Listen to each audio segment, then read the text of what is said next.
देव radio jockey था। शहर में अकेला रहता था।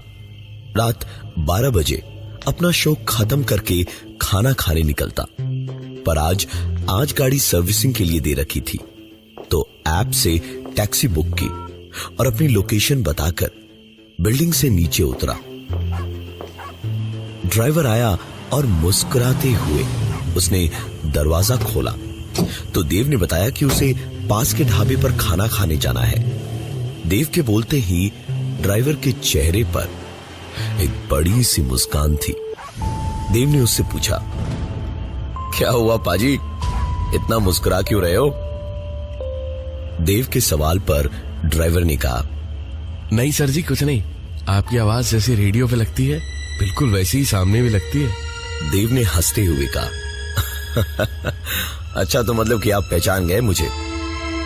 ड्राइवर ने ढाबे पर उतारकर ट्रिप ओवर नहीं की, इंतजार किया और देव को घर छोड़कर ही ट्रिप खत्म की। अगली रात देव ने अपने शो पर एक सवाल पूछा, जिसका जवाब देने के लिए कईयों ने फोन किया। कई जवाब मिले। एक ही प्राइस था शो पर, जो देव ने अनाउंस किया, और बाहर एक चाय पीने जा रहा था।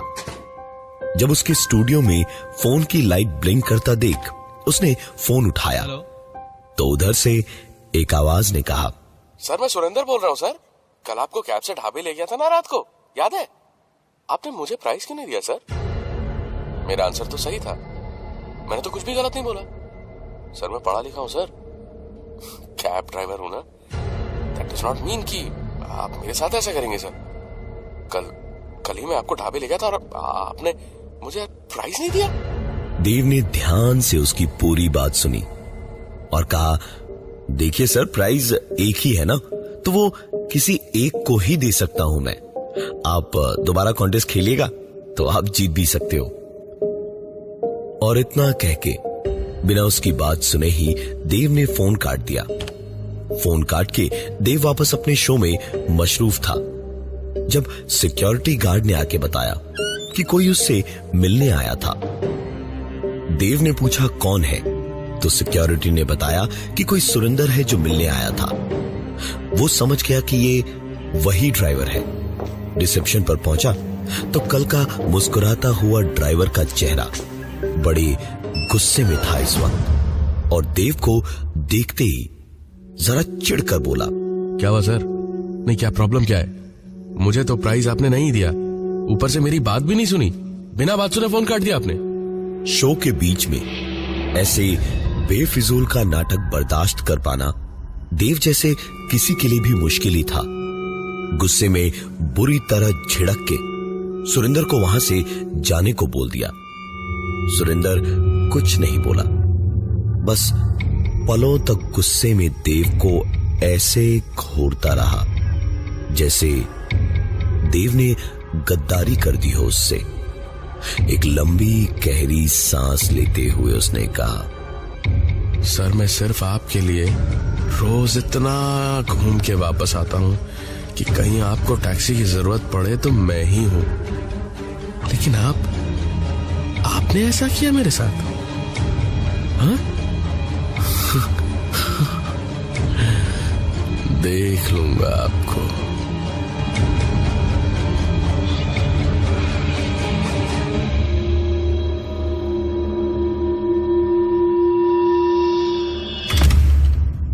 ऐसे मुंह लगने वाले, बकवास करने वाले रोजाना बहुत मिलते थे, तो देव ने भी ध्यान नहीं दिया उस पर। ड्राइवर चला गया तो देव ने भी अपना शो खत्म किया, और आज तो गाड़ी भी थी तो कैब का झंझट नहीं था। आराम से वो ढाबे तक गया, खाना खाया और घर लौट रहा था जब रेडियो पर उसने अपनी ही आवाज सुनी। ये गाना जो आपने सुना वो मेरा फेवरेट है, और आज मैं रात भर सुबह तक आपके साथ में बैठूंगा।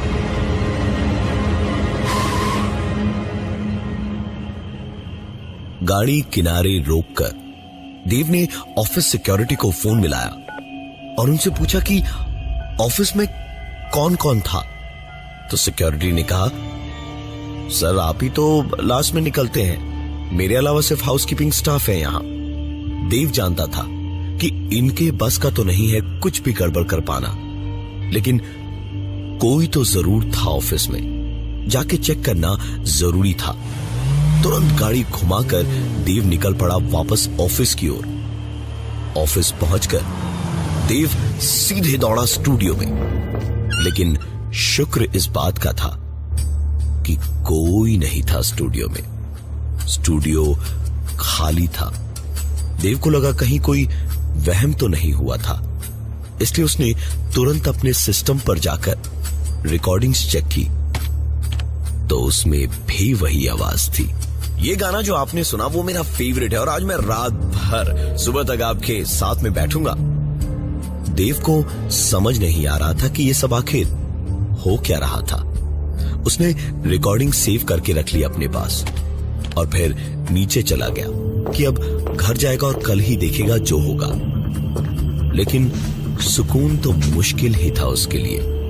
नीचे उतरते ही उसने देखा कि उसकी गाड़ी जो बिल्डिंग के सामने खड़ी थी, उसके सारे के सारे शीशे चकनाचूर हो रखे थे।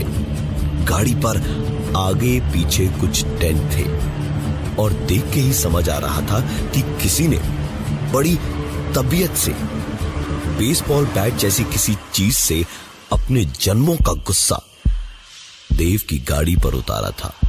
देव ने इधर उधर देखा। जब कोई नहीं दिखा तो वो समझ गया ये हो न हो वही ड्राइवर था जिसने ऐसा किया है। उसने अपनी गाड़ी स्टार्ट की और निकल पड़ा पास के पुलिस स्टेशन की ओर। और रास्ते में जाते जाते ही अचानक एक कार स्पीड से ओवरटेक करके आगे निकली और देव के सारे डर सच हो गए, क्योंकि ये वही ड्राइवर था, वही कार थी और उसने मुस्कुराते हुए देव की कार को एक टक्कर मारी। देव का स्टीयरिंग जाम हो गया। वो चाहकर भी गाड़ी संभाल नहीं पा रहा था। देव किसी तरह अपनी गाड़ी संभालता उतनी देर में ही देव की गाड़ी को एक और टक्कर लगी। देव संभाल पाता इससे पहले ही उसकी कार को लगातार 2-3 टक्करें और मारी और देव की गाड़ी पुलिस स्टेशन के पास में ही फुटपाथ पर जाकर एक खंभे से टकरा गई। कार में एयरबैग्स होने की वजह से देव बच गया। कुछ चोटें आई थी उसे और उसका मोबाइल फोन बुरी तरह से चकनाचूर हो गया था। देव वहां से सीधा किसी तरह सड़क पार करके थोड़ी दूरी पर पुलिस स्टेशन पहुंचा और रिपोर्ट लिखवाई। पुलिस वालों ने सबूत के तौर पर उस रात की टैक्सी बुकिंग डिटेल्स मांगी तो देव ने फोन तो बड़े तैश में निकाला, लेकिन फोन बुरी तरह से टूट फूट चुका था। कुछ भी दिखाई नहीं दे रहा था। फिर भी पुलिस ने रिपोर्ट लिख ली कि डिटेल्स तो कंपनी से भी मिल ही जाएंगी और फिर देव वापस अपने घर आ गया। तो अगले दिन भी उसे काफी भाग दौड़ करनी पड़ी। रात को शो में एक बार फिर से देव ने एक सवाल पूछा जिसके जवाब में कोई भी फोन उठाता उससे पहले ही एक फोन आया, जिसे उठाया तो दूसरी तरफ से आवाज आई, हेलो सर, मेरे एक पैसेंजर बैठे हैं पीछे, उनके लिए गाना बजा दीजिए प्लीज। देव ने झिड़क के कहा, फोन रखो और मुझे परेशान करना बंद करो। रिपोर्ट लिखवा दिया तुम्हारी, ज्यादा दिन बचोगे नहीं तुम, समझे? सुरिंदर जरा सा हंसा और फिर उसने कहा, अरे सर, जरा मेरे पैसेंजर से बात तो कीजिए। ओ मैडम, जरा बताइए ना, कौन सा गाना सुनेंगे आप? इतना कह के सुरिंदर ने फोन पीछे की सीट की ओर कर दिया और एक रोती बिलखती आवाज ने कहा, बेबी बेबी प्लीज, ये जो बोले वो कर दो, वरना मुझे मार देगा। ये पागल है, ये आदमी नहीं जानवर है ये। देव की बोलती बंद हो चुकी थी। उसने पूछा कौन सा गाना सुनना था सुरेंद्र को, तो सुरेंद्र ने एक सिहरन दौड़ा देने वाली मुस्कान के साथ गाकर कहा, तू है वही दिल ने जिसे अपना कहा, तू है जहां मैं हूं वहां, ये वाला। देव ने कहा कि ये गाना तो उसके पास है ही नहीं। तो इस पर सुरेंद्र ने कहा, अगले 4 मिनट में ये गाना सुनाई देना चाहिए मुझे। नहीं है ना तो डाउनलोड करके चलाओ, वरना तुम्हारी गर्लफ्रेंड को भगवान के पास अपलोड कर दूंगा। और इतना कहकर सुरेंद्र ने फोन काट दिया। देव ने जल्दी जल्दी गाना डाउनलोड किया और गाना चला दिया। गाना चलाने के बाद देव सोच ही रहा था कि पुलिस को इत्तला करेगा और खुद भी निकलेगा उसके पीछे, लेकिन इसके पहले ही स्टूडियो में एक फोन आया। देव ने फोन उठाया तो उधर से सुरेंद्र ने कहा, अरे सर, मैंने तो ओरिजिनल गाना बजाने को कहा था, आपने मेरी बात नहीं मानी, रिमिक्स चला दिया। अब तो ये गई।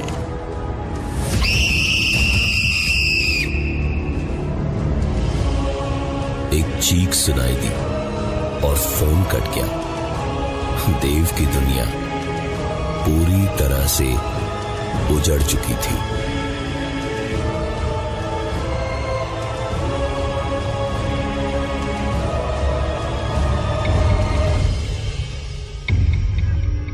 देव ने तुरंत फोन उठाया और अपनी गर्लफ्रेंड को फोन मिलाना शुरू कर दिया।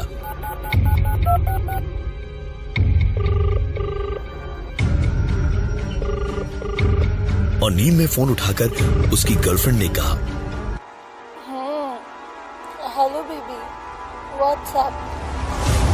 देव को तो जैसे बिजली का जोरदार एक झटका लगा। उसने कहा, तुम फिक्र मत करना, मैं तुरंत आ रहा हूं। Just tell me where are you. उस टैक्सी ड्राइवर को मैं छोड़ूंगा नहीं बेबी, छोड़ूंगा नहीं बेबी, छोड़ूंगा नहीं बेबी, छोड़ूंगा नहीं बेबी। उसकी गर्लफ्रेंड की आंखों में बची कुची नींद एक झटके में उड़ गई और उसने कहा, क्या मतलब?